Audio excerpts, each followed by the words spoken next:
Well, the Vatican is defending its decision to have a pro-abortion member on the Pontifical Academy for Life. The organization says that it welcomes interreligious and intercultural dialogue. The pro-abortion professor in London was recently appointed to a 5-year term.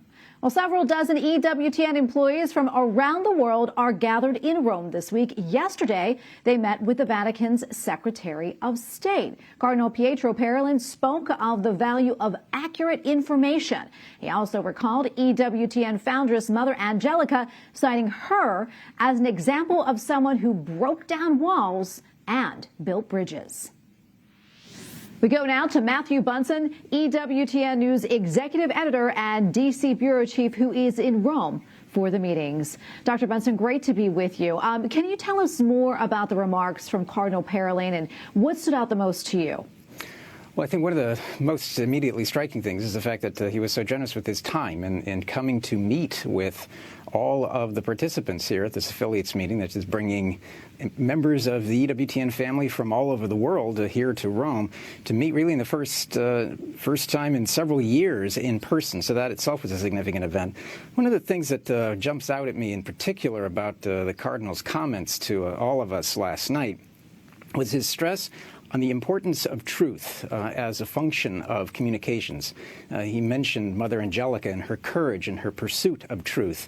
But then he also framed it within sort of the context of something that we've not heard a little bit about for a while, and that's the new evangelization, which is one of the pillars in many ways of the pontificate of Pope Benedict XVI, which is finding new ways to communicate the unchanging truths of the Church in a way that the modern world can understand, which of course is one of the great tasks given to us by the Second Vatican Council. So the fact that the Cardinal stressed this new evangelization, but then tied that closely to the important idea of communion, of allowing communications, of news, of media to be bridges, to build a communion of people, and at the same time as Catholic media to be in communion with the Holy Father. So it was a beautifully put together speech by the Secretary of State, and I think it was a message that we all can take to heart. Yeah, and I know also today you were inside the Vatican and you also met with the head of the Holy See Communications Office. What can you tell us about that? Yes, that was Dr. Paolo Ruffini, who runs the Dicastery of Social Communications, the Dicastery of Communications, which has been subject to some reform over the last few years, subject, of course, to the changes that Pope Francis introduced, in particular with the reform of the Roman Curia, Predicate Evangelium. So he oversees now a multimedia dicastery, which I think is important to note. He picked up on some of the themes, actually, of Cardinal Parolin and the idea of communion, the idea as well of evangelization. He talked about the digital world as being so important now to evangelization. It's always a good thing to have an opportunity to encounter the officials of the Vatican, of the Roman Curia, in particular, the Office of Social Communications, given the central role that that now must play in disseminating the truths of the faith, but also to really help professionalize global social communications for the whole of the Church.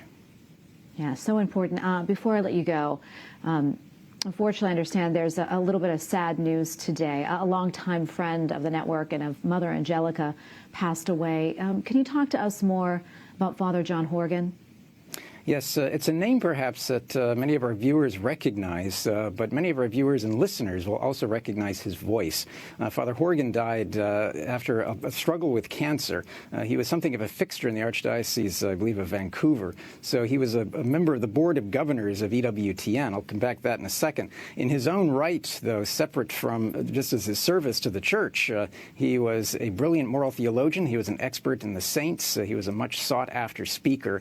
But for EWTN as well, as I said, he was a very familiar face and voice. He did a number of series for EWTN. He was down in Irondale in our headquarters in Alabama. Again, one of those great figures that sometimes we can overlook. His passing, however, is a great loss to all of us, especially those of us in the EWTN family.